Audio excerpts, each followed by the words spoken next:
All right, good evening, guys. The reason I brought you guys in to talk about our 10th grade ACT and writing scores over the past year.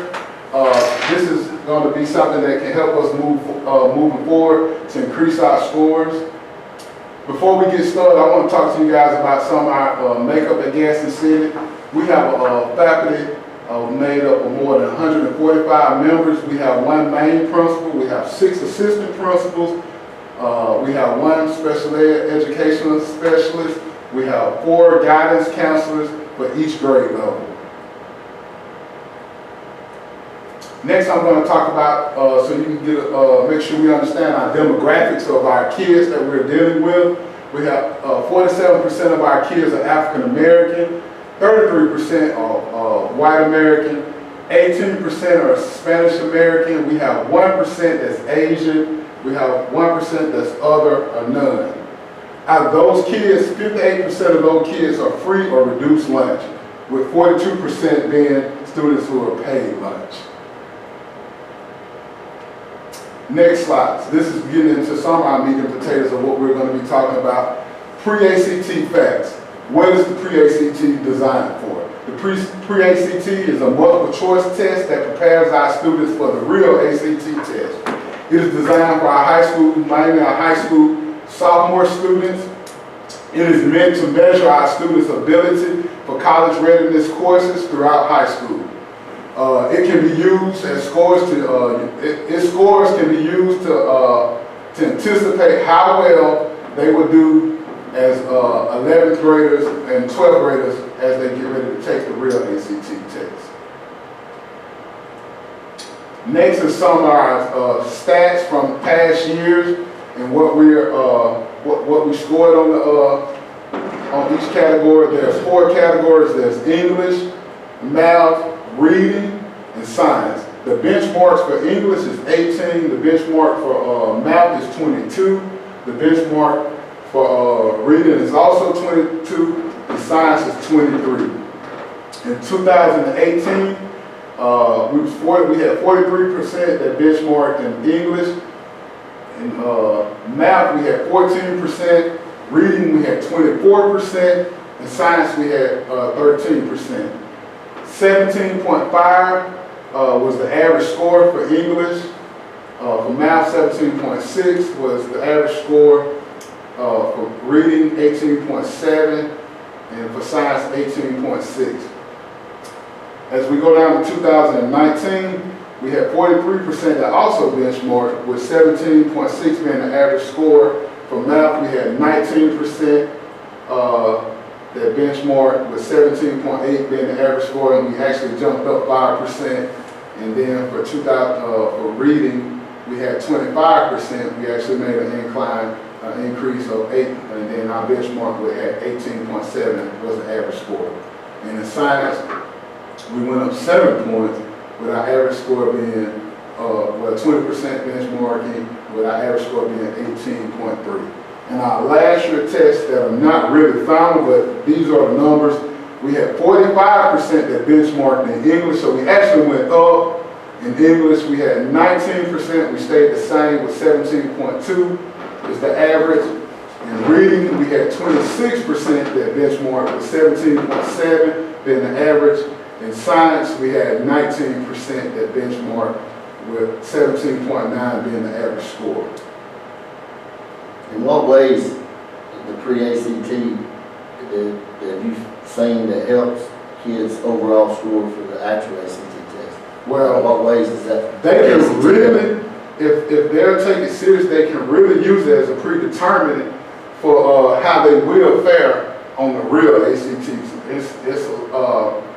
It's not as long as the real ACT, but it's right there really. I think the actual test has about 35 questions on some of them, where the pre-ACT has about 35 questions and the real one has a little bit more. And next I'm going to show you guys some state what the which we already know what the benchmarks is in English is 18. About 51% benchmarked in English across the state of Alabama. In math, it's 22%, about 35% benchmark, well it's 35% benchmark and across the state of Alabama. In reading, we have 23% that benchmark at over all the high schools. In science, we have 24% that benchmark. Next, we're going to look at how we compare to the state of Alabama. English, last year we was 44%, with the average being 51%. In math, we was 14%, with the average being 23%. In reading, we was 26%, with the average being 35%. In science, we was 17%, with the average being 24%. Next, we're going to look how far we're off. We're only off 6% at being at the average. In math, it's a little bit more. We're 11% off from being at the state average. In reading, we're 6% off. In science, we're 5% off the state average. School attendance, just kind of, I wanted to look at school attendance and go, I went back a little farther, 2017. This is before the new administration. We had over around 53 to 55% that what we considered chronic absence. In 2018, with the new administration, we cut that almost in half to only having 23 to 24% that was chronic absence. In 2019, we also cut that back in half. We only had 13% that was chronic absent. In 2020, which was like this past year, it was a little different. We had around 67% what we would consider remote learners. We had 13% that was in traditional in-person instruction, and we had around 13% that was considered chronic absence. All right, next we're going to look at some areas to celebrate and some areas of concern. Number one, areas to celebrate. Student scores are on the rise in English and reading for 2020. Second reason to celebrate, student scores in English, reading, and science are only 6% or lower from meeting the state average, okay? So that's really good. Areas of concern. We're below average in all four subcategories when we take the ACT. Number two, areas of concern, COVID-19 caused attendance to drop off by over 50%. And when I say that, we went from either remote learning to being chronic absent. Next area of concern would be math. Scores are 11% off from being the state average, which is really, really tough. For this presentation, the reason we're here, our goals. Like I said, we're out in all four subcategories, but we're really I want to focus in on science because I think those are the students that are really on the bubble of being at the state average. And the reason we're here to improve the student scores on the science portion of the pre-ACT state average to 23%. Number two, to increase their confidence when they're participating in class.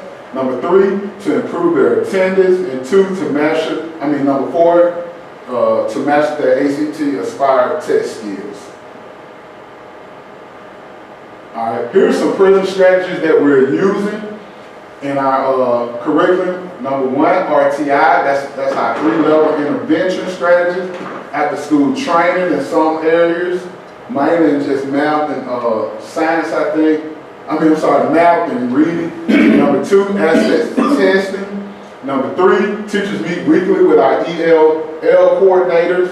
And number four, ACT prep class for math and English. All right, new ideas that we want to try to incorporate ingenuity training across the curriculum. That's where we can either teach in our native, that's where we allow our students to teach in our native language.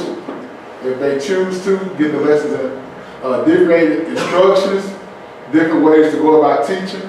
Number three, ACT prep across all the curriculum. Number four, we want to incorporate more visual learning for our students. Number five, which I think we'll be able to do with no problem, cut virtual numbers out after this year. And then number six, offer after school training for our parents. Our action plan. Number one, we want to communicate our campus goal clearly to our students' achievement to our faculty and staff members. Number two, we want to work with teacher staff to analyze state assessments and curriculum so we can master it. Number 3, we want to reevaluate our current educational processes and strategies that we use every day in the classroom. And we want to use that by having as many walkthroughs by our administration as possible. Number 4, we want to make time to examine our students' achievement on a regular basis. That's why we're making sure we're always giving our students some type of test, whether it's nonverbal, verbal, to see their mastery level of each thing in science. Next, we want to identify any additional methods that we can go about collecting data to help out make sure learning is occurring. 7, we want to closely monitor our state and federal indicators, determine where our campus ranks amongst the state.